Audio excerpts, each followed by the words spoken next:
Good morning, everybody. Let's see. Trying to remember. I didn't make any changes to your homework, right? I kind of screwed up royally in the 4A class, but I think you guys are. You have homework due this Saturday, right? For 30 part 2. Okay, we're good. We're good. All right. So what I wanted to do, so just back up just a little bit, right? We were doing these RL circuits, and I was going just maybe a little bit too hard on differential equations and things like that, right? So we ended up, right, with sort of two different equations. One for when current is increasing, and then another for when the current is decreasing. And so in an LR circuit, right? And so what I wanted to do is do an example of this, right? And this is it, right? So this particular problem does both, right? It has an increasing as well as a decreasing situation. Time goes by, all of that sort of stuff. So let's see if we can't just puzzle out and show you like a problem-solving method for these two things. So I've got what I've got, right? Again, two equations that do two different things or make certain assumptions about what's going on, right?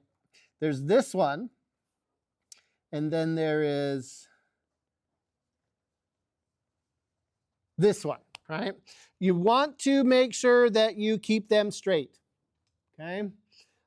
So this is often referred to as the rising current equation, meaning that when you start at t equals 0, what is the current? Look at the equation. What's it telling you? When t is 0, what's e to the 0? 1. What's 1 minus 1? So the rising current equation means that the current in the inductor starts at 0 and is going up over time, right? So for me to sort it out, like, okay, this is the one that starts at 0. Where does this one start? At some value, right? Like t to the 0, e to the minus 0 is still 1. And so I've got 1 times I naught. So this one is referred to as falling current, meaning the current's going down, right? And the way I can see that is that I start at I naught, and then any e to the negative something is going to be making this get smaller and smaller and smaller, right? So the first one is where it starts at 0 and starts going up, and eventually will reach some maximum value. And the second one, the falling, is it starts somewhere and is coming down. That's how we kind of keep track. Okay, what is our circuit doing? Looks like our circuit is a battery and a switch that's connected to a real solenoid. Are there virtual ones? Okay, and we know that this is a 78 millihenry solenoid, all right? How long after closing the switch does it take the current to become 1/3 of its mass? Okay, part A. How long after closing the switch? Which of these two equations do I want to use? This is going to be rising. How do you know it's going to be rising?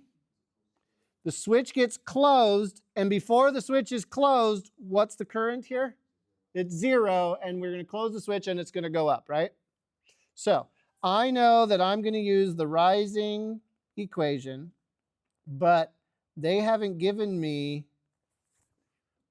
really any information here. I mean, do I know what like this maximum current's going to be? Do they tell me? No. Do I know what the current is at any one point? No. What are they asking me to find? Time. Like how long does it take, right? So they're asking me to find time. Okay, so first problem, even though I don't seem to know very much, is I've got to figure out how to solve this for time.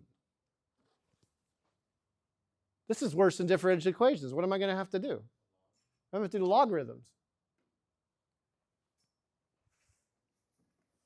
Right? Let's do that. I'm not afraid. Maybe I'm a little bit afraid. I think I did that part right. I just divided both sides, but I got to get this e all by itself. So let's see. If I switch this around, this will be e to the minus t over tau is equal to 1 minus whatever this is. Okay. I've come to the moment. What do I have to do to get that t? I have to take a log of both sides, don't I? But it's not any log. It's a wooden log. It's the natural log. Natural log. The natural log and e to the are yin-yangs. They're kind of opposites of each other, right? The job of a logarithm is always to take big numbers and make them small, or small numbers make them big, depending on which way you're going, right?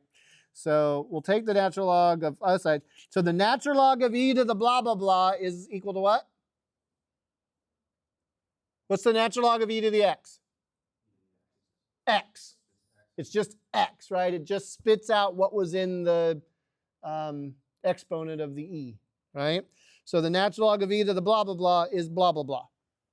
Negative t over tau. And then over here, I'm left with the natural log of 1 minus garbage stuff. Okay. And then to kind of get the time here, it's going to be negative tau. What's tau? It was the inductance divided by the resistance, right? Tau, inductance divided by resistance. Okay. 1 minus I over I naught. Okay. So do I know tau? Did they give me inductance? Yes. Did they give me resistance? Yes. Okay, so I know tau. Tau's a number. Natural log, do I know 1? Yes. What's I over I naught?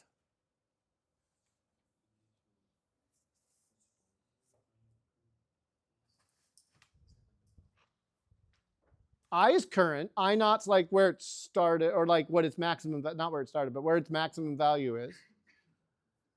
So what's I over I naught? In this case, it's 1/3. What did the question ask? 1/3 of its maximum value, right? Okay, so that means I over I naught is this ratio, this 1/3 that they gave me, right? So I can just go ahead and say negative. I'm a little bit nervous about the negative sign, right? That's a little bit worrisome because I don't want negative time, right? So let's see, L is 78 times 10 to the minus 3 over 0.55. Why did I do that? Why did I write times 10 to the minus 3? Milli, right? And then, oh dear, 1 minus, this is going to, sorry, it's not 1 minus 1. It's a natural log of, natural log, and now I'm going to be safe. And why am I going to be safe? What's the natural log of any number that's smaller than 1? It's a negative number. Okay? Natural log of 1 is 0, right? And then anything less than 1 turns into a negative number, right? Which is good because is this less than 1? 1 minus 1/3 is,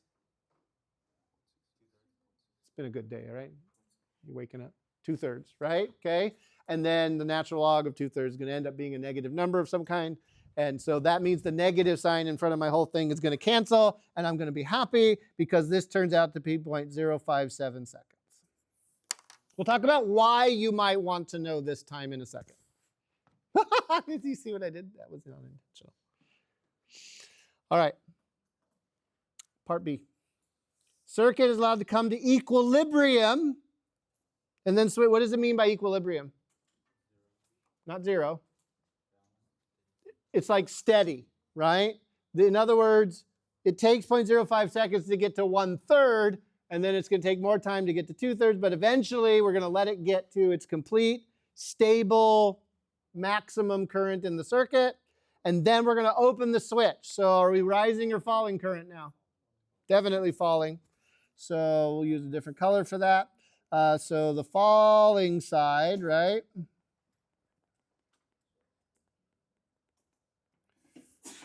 This one's maybe a little bit easier to get the math done on. Not E, negative T over tau. I moved I naught, I divided by I naught, I took natural log both sides, blah, blah, blah. T equals negative tau natural log I over I naught. What's I over I naught going to be in this case? 1/10, right? So this is negative, and I never found my tau, 7.78 times 10 to the negative 3, all over 0.55, natural log, 1/10, negative sign is saved again, 0.327 seconds. Okay, so again, mathing out an LR circuit just means dusting off your logarithms, right? Now that we've kind of figured it out already, I mean, you could just write down this time equation right here, right, for both of them. So you got the current at any particular time, or you got the time for any particular current, right? Why would you want to know how long it takes the current in your circuit to change to some value?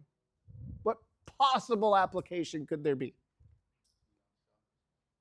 Not shock yourself, like knowing how long it takes for a power supply, say, to come to no current. I like it. Maintenance reasons? Well, it goes far beyond maintenance reasons. There are timing circuits all around you.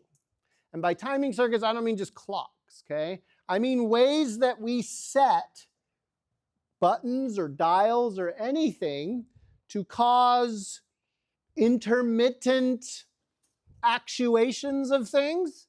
I'm using kind of big words to describe your windshield wipers. Windshield wipers didn't used to come with automatic gizmos. They used to come as 2 options. What were the 2 options? On or off. My first car, it was on or it was off. There were no other choices. And then you get these other cars. I'm not that old. I just drove an old car, okay? The gray, I know, gives it away. So then they came out with cars that had like 3 settings. It was like off, slow, and fast. But then it got really fancy because there were these cars that you could set the intermittent mode, right? Like, and some of them went really bad. There was like 8 different settings for the intermittent. Like it could be like long in betweens or right? Which I guess was different from right? So you could set all these things. And nowadays, most cars like do this automatically now. They just sense the rain and do whatever it is they're going to do. By the way, rain is this thing in that falls from the sky. It's water that falls from the sky. No, it doesn't happen that often in Fresno. But I know. It's massive. Why am I talking about this? In your car, how do you change the value for the intermittent wiper? A dial or a switch or something, right? Okay. So what are you changing as you turn that dial?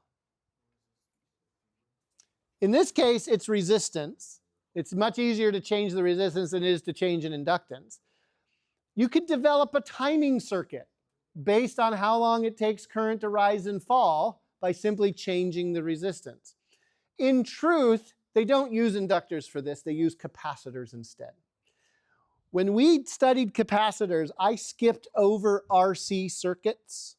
Do you remember that? A resistor capacitor together. The reason is I wanted to get to here where we were talking about logarithms anyway. Because it turns out an RC circuit, very, very similar to an LR circuit. It's just instead of current, you're talking about voltage. Because capacitors are all about voltage and charge, right? But you can practically just switch tau tau for an RC circuit is like Q over C, C over Q, right? The capacitance divided by the charge, and then you just replace all the currents with voltages. You can go look up the equations, right? But it's the same idea.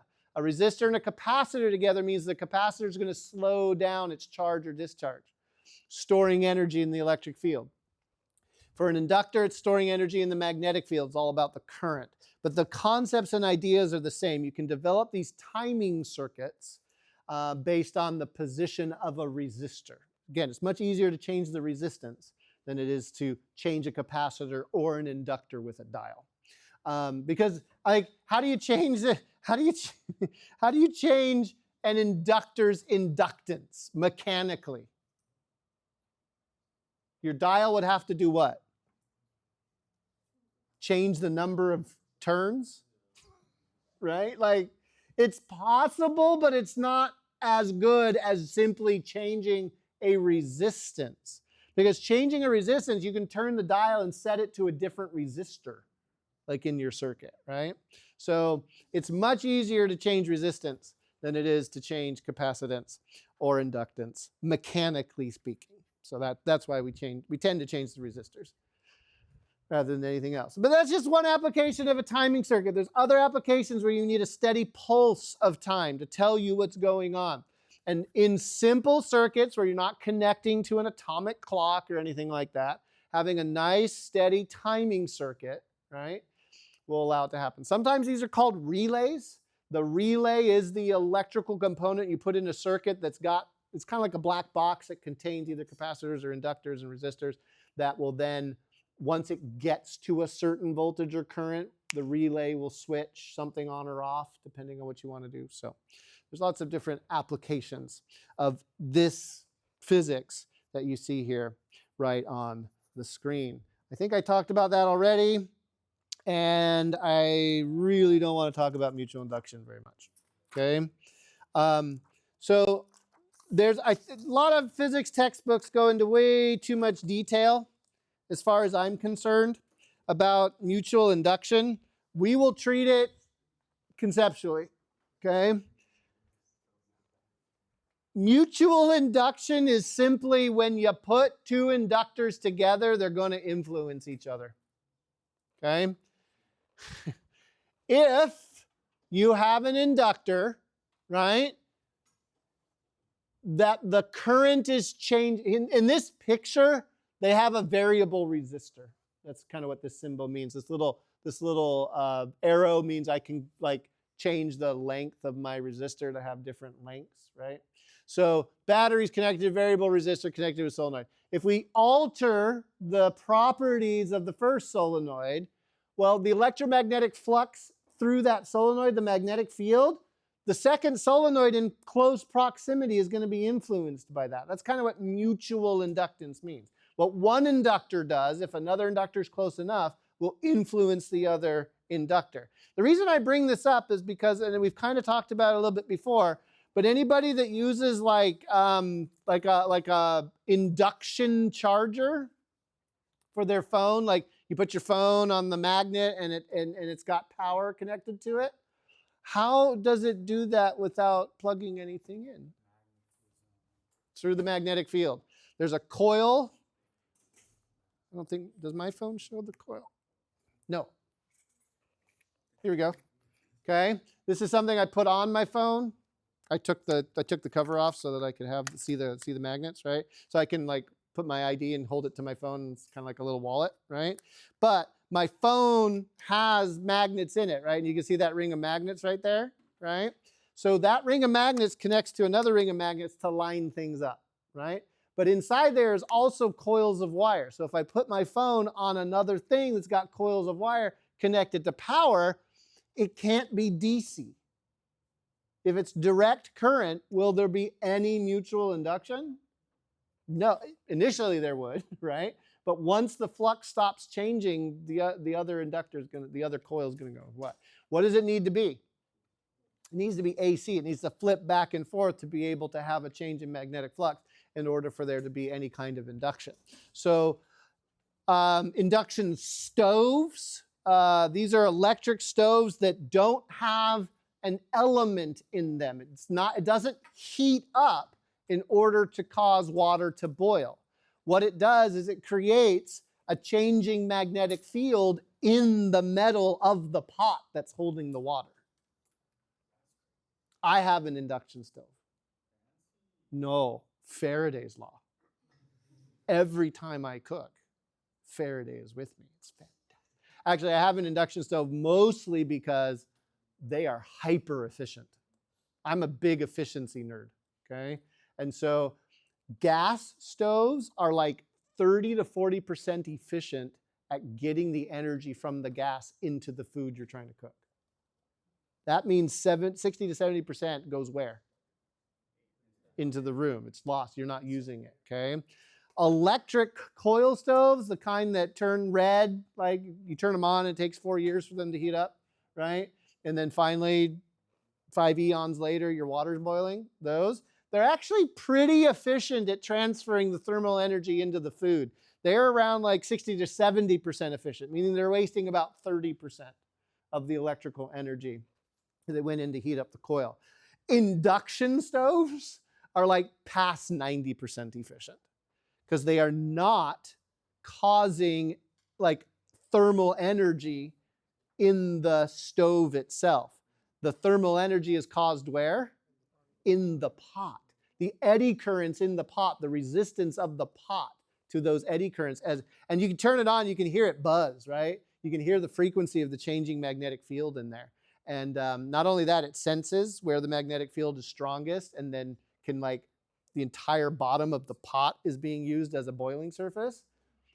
I can boil water for pasta. Like we're talking half gallon of water in a pot. I can get it to a boil in about 4 minutes on my stove. Hey, come over here to place to cook some pasta. Yeah. And talk about having like digital control over how fast your saute is going.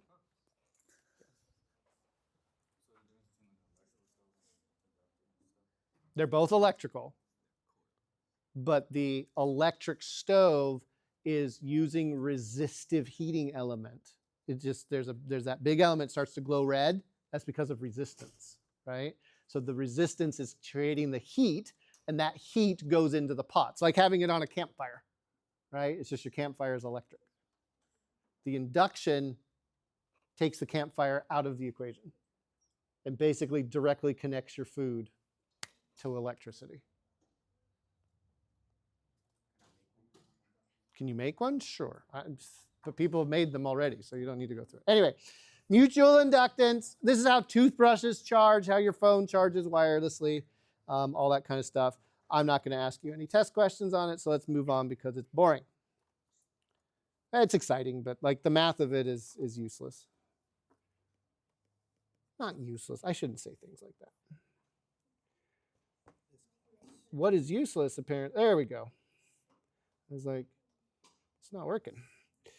4B. What lecture are we in? Oh, we just finished 30 part 2, right? Holy cow. Okay. This is, okay, so what we're going to do is we're going to start doing AC circuits, okay? One of the things that Fresno City College does that's quite different from our sister colleges in the district or Fresno State or anywhere else really, I've seen a few places do this, is we allow you as students to take Physics 4B and 4C in any order. The prerequisite for Physics 4C is 4A, not 4B, right? The reason we do this is we want to give our students the most flexibility that they have. And some majors don't require 4B, but do require 4C and vice versa, right? Some don't require 4C, blah, blah, blah. So in order to have the most flexibility, in order to get the largest number of students into and through our programs, we set it up this way, which is a little bit abnormal. Normally, you have to do 4A, then 4B, then 4C. They kind of build on each other. The one place that we kind of mess you up with this, so there's lots of pros to doing it this way. The one con is that we stick something called simple harmonic motion in Physics 4C instead of 4A. It's a kind of mechanics, kinematics and things like that, energy, that involves bouncing objects, wiggling objects, and waves. So like waves and sound and light and all those kinds of things. We stick it in physics 4C. So you haven't had simple harmonic motion, but all the textbooks assume you have, okay? Because I think simple harmonic motion is like chapters 14 through, no, like 17 through whatever, 20, and we started at 21, right? But we ended 4A at 14, so there's like this gap, right? So my apologies, right? The way we set it up is to get our students the biggest flexibility you can in your schedule, but we pay this little price here where I'm going to have to hand wave just a little bit. If you've had 4C, you'll be like, I live frequency. Okay, fine, right? I'm good. But for those of you that haven't had 4C yet, you might be just slightly lost with some of this terminology. It's all right there in the chapter for this chapter, right? You don't have to go to any other chapters. But just realize there will be things that the textbook talks about or examples that it does that reference back to simple harmonic motion. They draw a lot of parallels because there's a ton of parallels between simple harmonic motion and what AC circuits are doing. We do not require you to know any of that because of how we've set up our curriculum. Does that make sense? So I apologize that this is going to be, some parts of this are going to be a little bit hand wavy, but it's a good price to pay for the flexibility that we give you. So just if it talks about simple harmonic motion or something bouncing back and forth or a mass on a spring, those are all great things, but we can do AC circuits without using it because we're going to cheat. Okay, cheat's a loaded word. We are going to pretend, okay, that AC circuits are not AC circuits. Now, this isn't because Fresno City College is cheaping out on you and doing some weird things with its curriculum. No. Even if we made you take simple harmonic motion before you got to 4B, we would still pretend the way that I'm going to show you. In fact, the entire world pretends when it comes to AC circuits. By the entire world, I mean every electrical grid, every device that you plug into the wall, all pretends in exactly the same way. Now, this pretend is gonna bite us a little bit for reasons that I'll talk about in a second. But as I present AC circuit theory to you, I want you to keep an open mind, okay? Because you're gonna have to accept some things that on the surface are gonna sound very strange. Let me see if I can't sort of explain what's going on. AC circuits. What is the current doing? It's going back and forth. And why is it going back and forth? When we generate electric current using Faraday's law of electromagnetic induction, it was natively wiggly. Do you remember how we got that sign out when we started rotating our coils in magnetic fields? Well, as it turns out, the current, do I have the right set of notes? Yes, I do. Okay. The current function, so the voltage goes as some maximum value times the sine or cosine of omega t. Generally, we use sine because we think of circuits starting with 0 voltage and 0 current, okay? Current does the same thing, okay? And so okay, here's the problem. The problem is time. It's always time. When time gets involved, you're doing a dynamic system, and that usually means that the system is changing, and if the system is changing, it's going to be a problem mathematically because there's going to be a differential equation. It's like time is interesting and all that kind of stuff, but man, dynamics can really wreck a person, okay? So what do you do?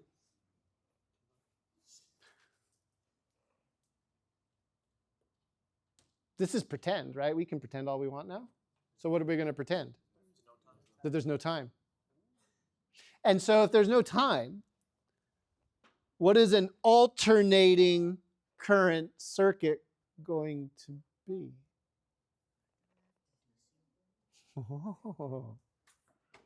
Not changing current, otherwise known as DC. Now, do we know a lot of stuff about DC circuits? Yeah, right? So here's the choice, and this is why we're going to pretend, but here's the choice that lies in front of us. We either go back to the beginning, insert Princess Bride reference here. We either go back to the beginning or, and redevelop, like Ohm's law for AC circuits, and Kirchhoff's rules for AC circuits, and series, and parallel, and all of that kind of stuff, but with all of their time-dependent parts put in. Or we pretend that AC circuits are really DC circuits. Right? That's a good question. If we're going to pretend anyway, why have AC? I'm going to answer that question next week. Okay, probably next Tuesday. Okay, so hold on to that question. It's a good question. Why have AC if we're just going to pretend anyway? I will do that. I will answer that question when we finally have an understanding of what's going on here. Okay, all right. So, in order to pretend, okay, here's the fundamental sort of issue. Okay, what's the sine function look like?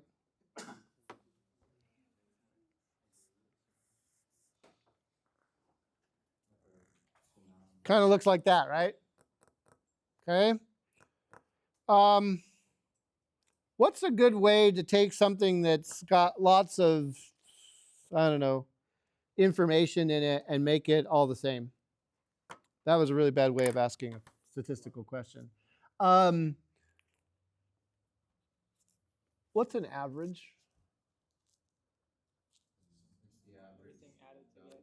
It takes all of the information and tries to describe it with one number. Okay, averages are dumb.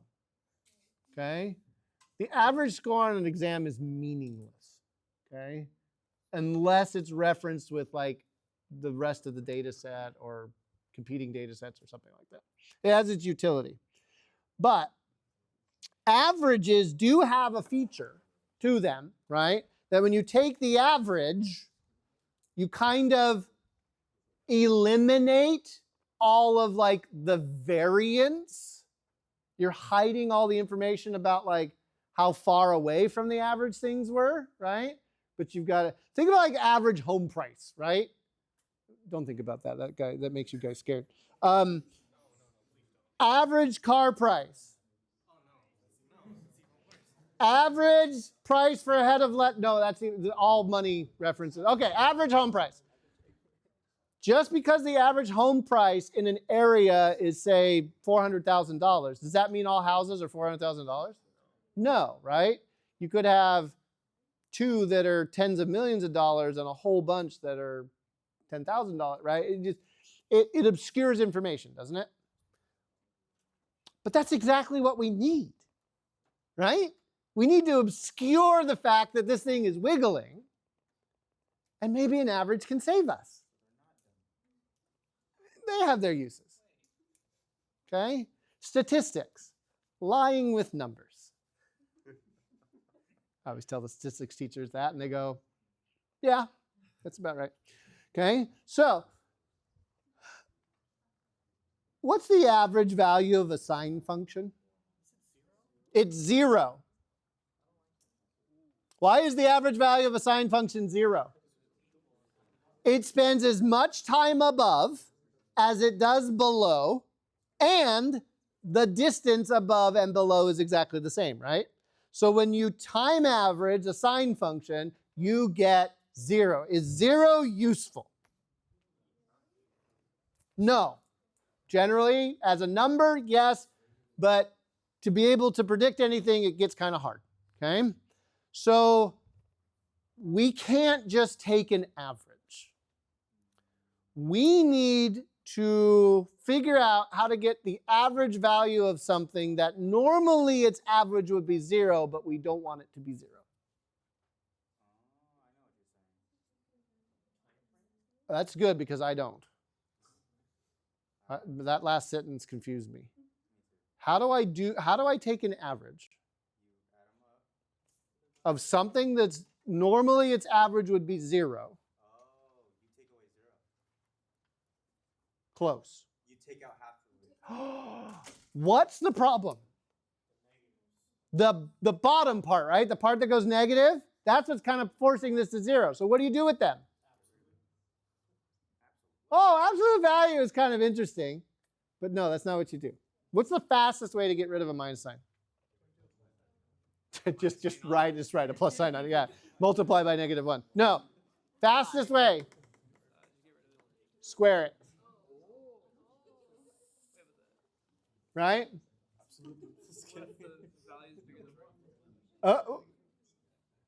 What if the value is bigger than what? Why does that matter? If it's a negative, then -2, then it turns to 4. Sure. But there's, okay, so if you're saying this sine function somehow went from +2 to -2, well, now it goes from +4 to -4. And then if I square it, right, it becomes 4. So what does the square of a sine function look like? If we square this, right, so not only do we make it bigger, but now it looks like that. Why is there nothing below the line? Because we squared it. Nothing goes negative, right? Now, does it go to 0? Yes. But can we take the average of this now and get a non-zero answer? You betcha.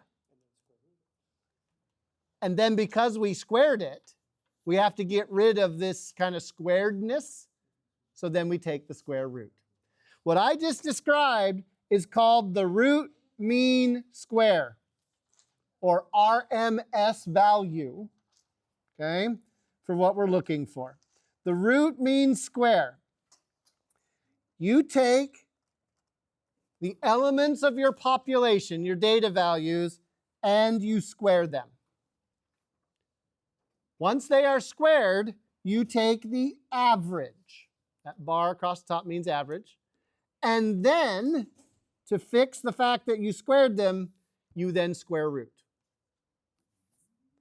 The root mean squared. The RMS value is a pseudo average. Okay? It's not quite the average, but it gives you useful information about the population the data that you have, where normally that average would be exactly 0. The molecules in this room, they are moving. But what is the average speed of molecules in this room? 0. How do you know? No. I'm talking about the molecules in the air, not light. Why is the speed? I don't care. What's the average velocity of molecules in this room? It's 0. How do you know? We're not being blown one way or the other, right? Okay. So the average velocity of molecules in this room is 0. But that hides all the information that these molecules are bouncing off of each other and going very fast, right? So instead of talking about the average velocity of the molecules, I can instead talk about the RMS velocity, the RMS speed, the root mean square speed of the molecules, and find that the pseudo average is the molecules in this room are moving like 1 or 2 kilometers per second. Okay, they're moving pretty quick, right? Which again then ties into what temperature is. And now I'm talking about thermodynamics. I don't want to talk about thermodynamics because thermodynamics is dumb. Anyway, this is a very handy concept to have in your pocket when suddenly you are dealing with a system that normally would have an average of 0, and you want to be able to do something with it. So we're going to imply this to AC circuits, right? And so the root mean square kind of gives you an average, right, for a function whose normal average would sit you right down here at 0. So what price do we pay for this kind of wizardry? Well, first of all, and by the way, when we do this, when we take the RMS value, say the current or the voltage or whatever, it is a steady state value. It becomes direct current and direct voltage, and we can hide all of the wiggles. So first sort of price that we pay is that the RMS value of, say, the current in the circuit is not the maximum value of the current in the circuit. Same thing goes for the voltage. There's a difference between what our RMS value is and what the actual maximum is. So, and it's different by the square root of 2. Does anybody want to guess where the square root of 2 came from?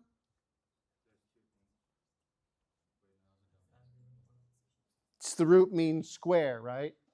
Kind of introducing this factor of the square root of 2. Okay. Again, I'm skipping over a lot of statistics here. You really don't want to know it. Just accept it. Okay.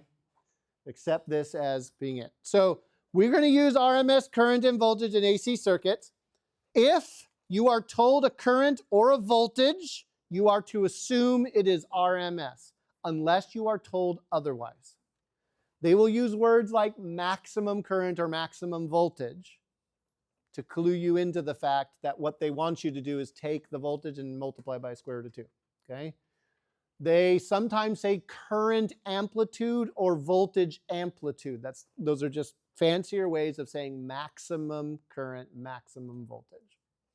And so if I tell you that the plugs, right, where the power is coming out in your desks, okay, you open these up, and I tell you that the voltage here is 120 volts, which is what it is, because when you plug something in, that something, your laptop, your computer, your phone charger, whatever, what is it assuming? It assumes what? 120 volts, AC. All of our plugs are AC, right? So plugging something in, if we plug something in, like this device needs to know, right, that it's 120. Actually, it's a little bit fancier because it can do European at 240 also, right? But I plug that in, it knows that that's 120 volts. But it's AC. So when I say it's 120 volts coming out of here, is that max or RMS? That's RMS. So what is the maximum voltage that could be coming out of this socket? What's 120 times the square root of 2? No, multiply. I want V max. So take 120 and multiply by the square root of 2. Not that much. 170. 170? Okay, so 171? Okay. So I'll just do 170. That means that the maximum voltage that could come out of this AC socket is 170 volts. What's the minimum? Oh, negative. Negative 170. Right? Okay. But it could be 0.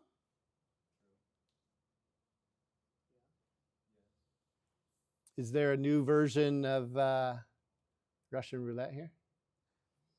Well, sine wave is gotta be 0 eventually. If I'm fast enough and I time it just right, I could plug my fingers in and it would be 0, right? No, don't do that. Okay? Don't do that.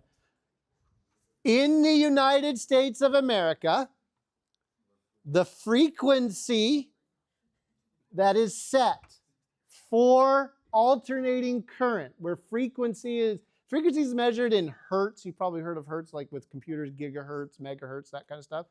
That's a cycle per second. So a full sine wave or full cosine wave per second, right?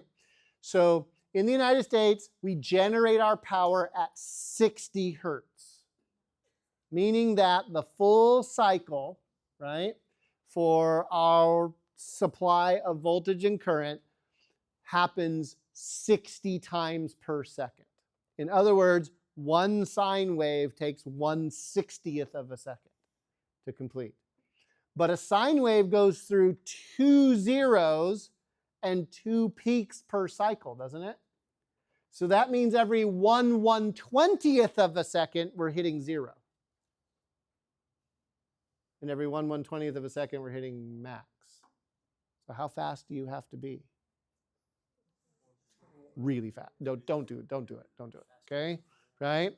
So it's cycling pretty quickly. By the way, in Europe, they use 50 hertz, which is one of the reasons you have to have special adapters, not just for the plug shape, but like to actually change the voltage and frequency to what your device is expecting. So there's the first price we pay, right? For ignoring the fact that it wiggles, we have to adopt a voltage and current that is the root mean square, which is hiding this fact that it could be bigger or smaller than it actually is at any one given time. Okay, so next thing that we have to deal with. Oh, look, I had a picture. I forgot I had my picture. I really should look at my notes. This was not a good morning for preparing anything. Oh, there's the sign. Oh, my gosh. Boy, past me was really smart. Current me was dumb. So there's the sign squared, and I didn't do the average. Okay. So what do we got so far? Paying the price. We have RMS, this kind of concept of root mean squared. Don't worry, I'm not going to ask you to like do the statistics of root mean squares. It's enough for us to know that we can find the maximum if we have square root of 2 in our pocket. Okay, next part of paying the price. Okay, we are going to limit ourselves to a circuit. By the way, the symbol that I'm drawing right now is an AC voltage source. So I can't draw a battery anymore because battery's DC.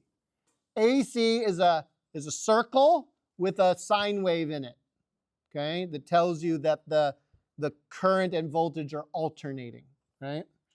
And so if I say that, I'm just going to make this up. If I say this is a 12-volt AC source, what have I just told you, RMS or max? That is RMS, right? So we're going to connect that AC source to a resistor, an inductor, and a capacitor, because those are all the circuit elements we know, right? This is called a series RLC circuit. Where do we get the RLC from?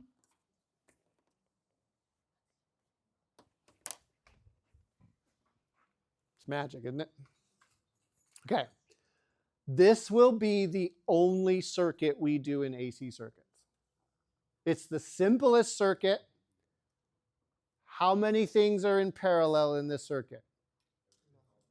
None of them, right? These are all in series with each other, right?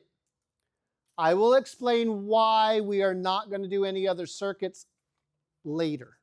I'm kind of pushing a lot of stuff off to later. The why is going to happen later, okay? You just need to hang on and believe that what I'm teaching you is not only true, but accurate and what everybody does. Yes? We pretty much covered all the symbols for the circuit, okay?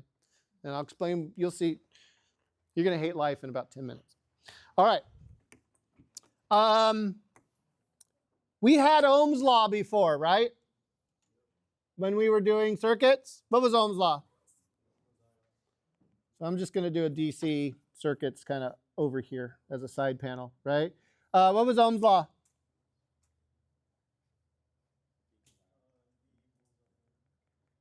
Okay, that's fine. for resistors. But now it's wiggling, or maybe it's RMSing. And what am I going to do with inductors and capacitors now? Like when we just finished. I started today's class with an example of what happens when you put an inductor and a resistor together and you let time happen. What happened? We ended up with like natural logarithms and stuff, right? It got messy, right? We needed differential equations. We want to avoid all of that. We don't want that. So back when we were doing DC circuits, did you notice how I didn't put the capacitors and resistors together? I didn't put inductors and resistors together. Our circuits consisted either of just all capacitors or all resistors. We're not doing the all inductor circuit, okay? And we did series and parallel, and we learned stuff about DC circuits, and there was good application there and all that. Oh, by the way, we are doing the DC circuits lab on Monday. The one that we skipped. You guys have that. I printed that one out for you, okay? So you should have that in your packet. That sounded convincing. That was good. So I now have a circuit that's got a resistor in it. So Ohm's law applies to the resistor perfectly. We're done, right? But the problem is this inductor and this capacitor. And the problem is that inductors and capacitors introduce time into this. And we want to go beyond time. We don't want time. So what are we going to pretend? That an inductor, not that it doesn't exist, can't do that. That's called literature, okay? Or philosophy. We can't just pretend that things don't exist, okay? I'm ignoring it. I know it exists. I'm just trying to not have it be a factor. If I know how to do DC circuits with resistors, what do I want everything in my circuit to be? So we're going to make the inductor a resistor. And we're going to make the capacitor a resistor. Because in the end, what do things in circuits do? Resist. They take energy away, right? Or they put energy in. So that's what we're going to do. We're going to pretend that every inductor is a resistor by using something called the reactance. So you have inductive reactance and you have capacitive reactance. The reactance is a definition that will allow you to treat the inductor or the capacitor as a resistor. What are the units of the reactance? No. We're turning them into resistors.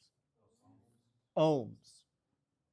To find the equivalent ohms for an inductor in an AC circuit, you take the angular frequency of the circuit and multiply by the inductance. Now, angular frequency is 2 pi f. As a matter of fact, you probably see in your book, they just write 2 pi f times L. But I'm used to working in omega, so we're going to keep it in omegas, okay? Again, this came out of simple harmonic motion, the connection between angular frequency and standard frequency. F is measured in hertz. Omega is measured in radians per second.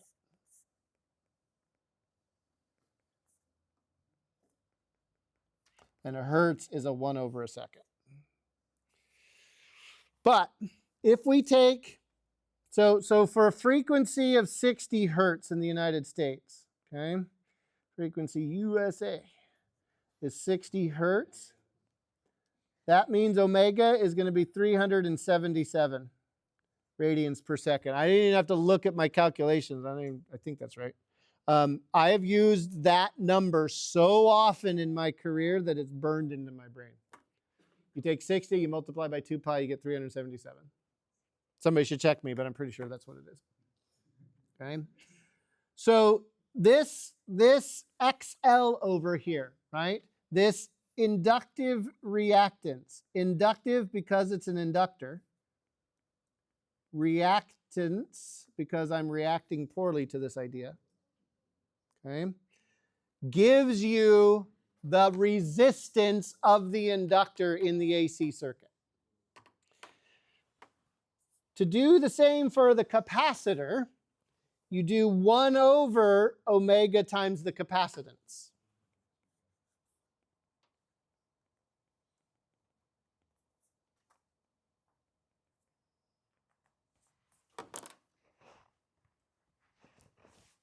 Okay?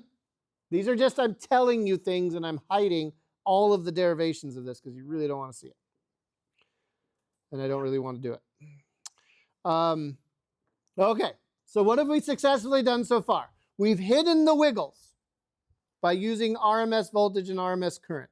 We have hidden all of this time-dependent garbage that's going on in the inductors and the capacitors by pretending that they're resistors and coming up with these equations that define their resistance, their reactance in the circuit. Now that we know that everything is a resistor, we can apply Ohm's law, right? What's Ohm's law? Ohm's law in DC is just V equals IR. But if we had all three of these, like if we just had three resistors plugged into each other, what would we do? Before we could apply Ohm's law to the entire circuit, what did we have to do with all three of the resistors? We had to combine them, right? We had to reduce the circuit into the simplest form we could. And since all three of them are in series, what did we do? We just add them up, right? If they're in parallel, we have their inverses and take the inverse when we're done, but we have these rules that allowed us to do the series and parallel stuff. Okay, well, can we just add up the resistance plus XL plus XC?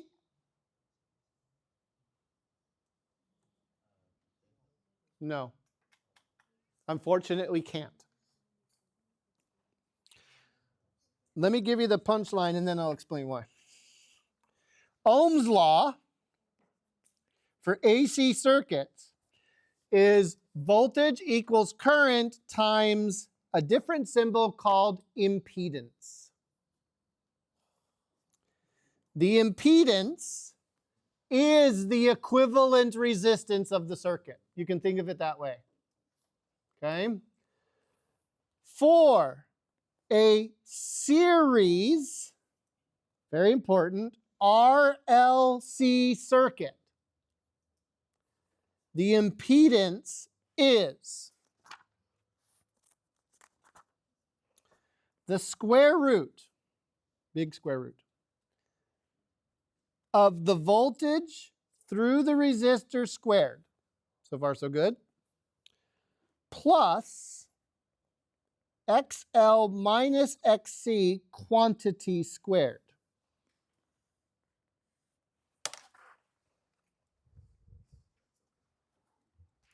This is one of the prices we pay for treating all alternating currents as DC. We wanted to have a nice simple Ohm's law. We do have a nice simple Ohm's law. The problem is our equivalent resistance in AC circuits, known as the impedance, gets really bad really fast. XL minus XC. Notice that you take the difference between them first before you square it. Do you see that? How many numbers in this square root are you squaring? 2. You're squaring the voltage through the resistor. Why did I say voltage? It's not voltage. It's resistance. Jeez. It's the resistance squared. Jeez. Stupid, Mr. Balogh. Resistance squared. So what are the units here? Ohms. What are the units inside here? Ohms. Ohms. Square root, right? You're getting ohms out of here, right? So this is the equivalent resistance. And the price we pay, right, for treating this as a DC circuit are these impedance calculations. I hope, remember how I said I didn't have much time to prepare? This is one thing I hope still works. Yes.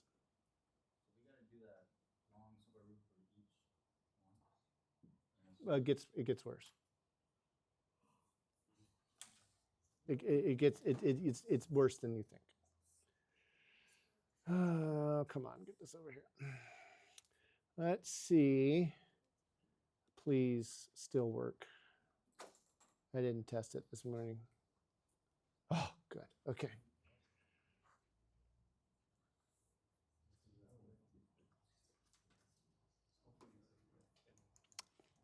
All right. What the heck is this? This is a simulation. Okay. And you're just, well, let's see. I was going to say you guys just have to trust me that the simulation is telling you what you need, that it reflects reality. But you guys believe that things on the internet are more real than real life, so that doesn't matter anymore, right? So this is real. Okay, so what is this simulation doing? Okay, it's going to allow me to track the voltage through the resistor, the inductor, and the capacitor up here in time. Okay, so it's going to simulate as time goes by. And we're going to try and pull out just like what the heck is going on, okay, in this circuit. Let me see if I can get let me get this all set up. There we go. We got different colors going. Okay. So yellow. Let's see if we can let's take some of these away. Okay, so there's the voltage through the resistor, okay? And if I hit play here, okay, it's going to simulate basically a sine function, isn't it? Okay, which makes sense, right? If the voltage in the power supply is going up and down, shouldn't the voltage in the resistor go up and down? Yes. Okay, that's great. Fine. We managed to simulate a sine wave. Yay. Okay. What about an inductor? Would the voltage in the inductor go up and down? Sure. And whatever the voltage is in current, right? Okay. So let's get rid of that. We'll put the capacitor. Okay. And again, we get wiggles, right? No surprise here, right? I think the surprise comes from the fact of what happens when we put them all together. What's the first thing you notice? They are not doing the same thing at the same time.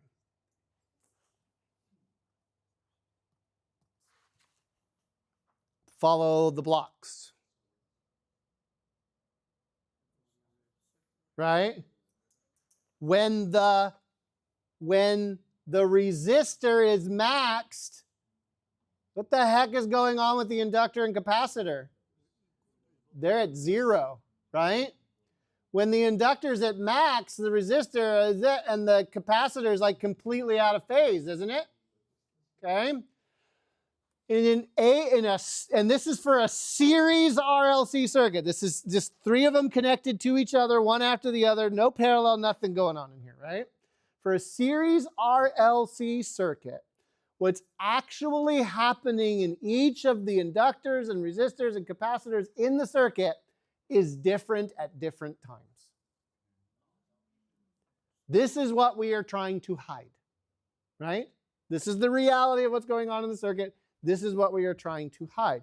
In order to hide it and develop the pretend stuff that I was showing you, the cheat, a lot of very smart people have gotten together and say, this is how we're going to think about it. This is how we're going to do it. We're going to design all of our electronics around this cheat, right? This pretending that AC is DC. To do that, they had to implement phasers. They are not pew-pew. Okay? Phasers in physics and engineering are much worse than the science fiction counterparts. Okay? They have slayed more students' minds than Captain Picard and Riker and anybody and Janeway and everybody put together. Okay? Voyager. Star Trek Voyager. Star Trek phasers, pew-pew, right? Yeah, laser cuts. Good job. A phasor is a rotating vector.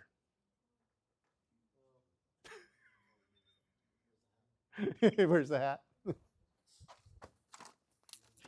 The hat is always with me. Okay? But I guess now I either have to really spin the thing, right? Or I have to rotate while I give lecture, right? Because a phasor, watch this, is a rotating vector. It's a vector that evolves in time. The vector projections are trying to capture, okay, the relationship in time with what everything is doing in the circuit. But no matter where we are in the circuit, what do you notice about the phasors that represent the voltage through the resistor, inductor, and capacitor? They're always the same angle with respect to each other. And what's the angle? It's 90 degrees. In a series RLC circuit, the angle between the resistor and the inductor is 90 degrees. The angle between the resistor and the capacitor is negative 90 degrees. And what's the angle between the inductor and the capacitor? 180. Meaning that if the inductor has maximum positive voltage, what does the capacitor have? Maximum negative voltage. We say that they're 180 degrees out of phase. When one's max, one's min. Okay? And what if they're at max and min, what is the resistor at? 0, 90 degrees off, right? Okay?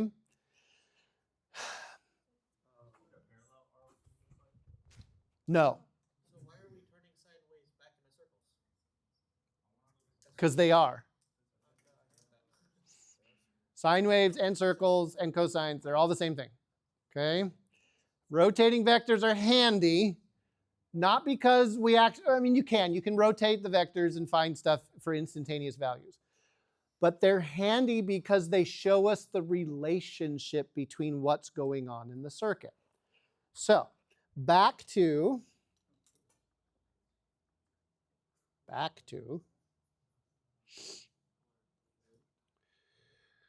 I have got to learn the key combination for this. Okay, so back to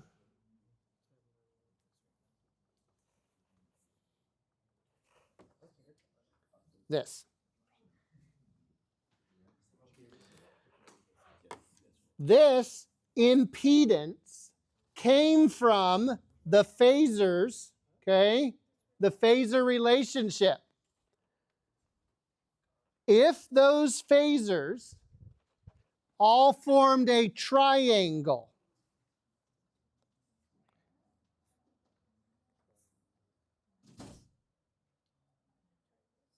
where one side, I don't know, was R, and the other side was XL minus XC, what's the hypotenuse of the triangle?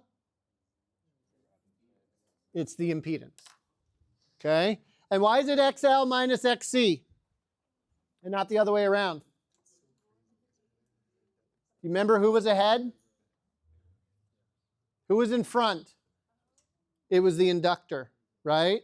And the capacitor was exactly 180. So when you take those two vectors, no matter what their rotation is, they're always opposite each other. And the resistance is always at 90 degrees to that. So no matter how they're rotated in the plane, nobody noticed the other problem with phasors. I don't want to bring it back, but the axes for the phasors, did anybody catch them? One was imaginary. We're pretending! No, I don't want to go back to it. Takes too long to switch the stupid thing. One of them there was a real axis and an imaginary axis.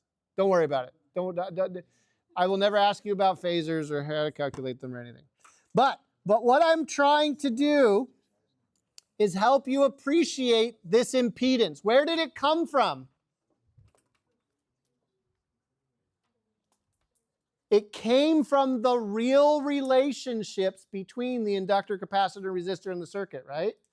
Those relationships are dictated by how they're connected. So if we did say parallel as requested, and I'm not going to do it, we would have to go find the phasors for all the elements and how they're connected together and rederive the impedance for that particular circuit. This is what electrical engineers do, okay? Electrical engineers spend their time calculating impedances. Actually, what they do is they just make the computer do it now, right? There's software to do all this. But you must, so you know how we would find like the equivalent resistance for a big old circuit, right? And we did it by just algorithmically applying series and parallel until we got there. But that process was the same for every circuit. In AC circuits, the process is different for every circuit. You have to rederive the impedance from scratch every time, which is why we only do the series RLC circuit in the Physics 4B level.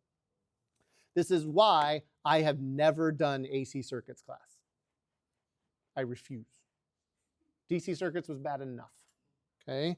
AC circuits, I don't even want to touch it. Okay? So, I'm guessing that's why everything we run naturally with electronics is all DC. no. Is that a whole nother? We're going to talk about that. But we got to get through all of this. Okay.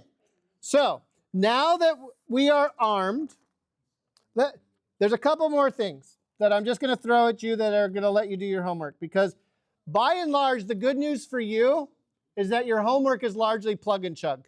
I'm going to do some examples next Tuesday to help you out, right? But really, it's a lot of just putting in numbers, finding the reactances, finding your impedance, find the voltage, you're done, okay? The average power delivered in an AC circuit is I RMS squared times R if only R. If your average power in the circuit has inductors or capacitors in it, then the average power is IRMS VRMS. I'm being very careful to say the RMS values to make sure that we understand that this is a AC equation, times the cosine of phi. What the heck is phi?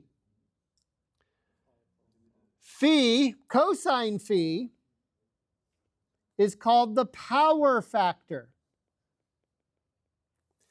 and is calculated in a way that I didn't write down.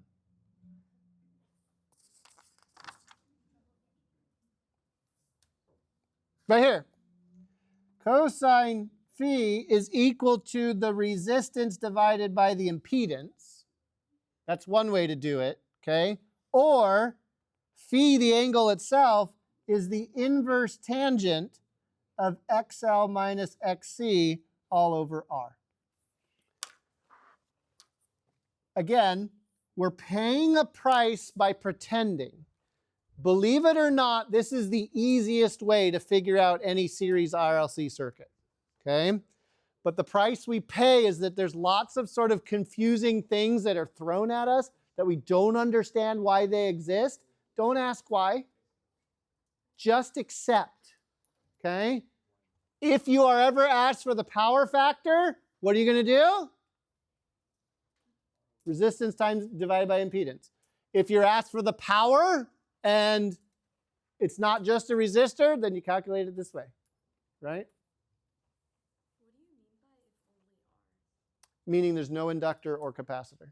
If it's just a resistor connected to an AC generator. Wait, is that okay? Does it say E equals tan? Tangent inverse. Oh, that's not bad. No, it's my bad. I wrote it very sloppily. Okay. Class is done, but basically you now have everything. You can treat every circuit, AC circuit you see as long as it's series RLC, just like it was a DC circuit. Use these things, find the equivalent, find the total current, and then work backwards, and you got it. I will demonstrate that on Tuesday. We'll do DC circuits on Monday. DC circuits lab.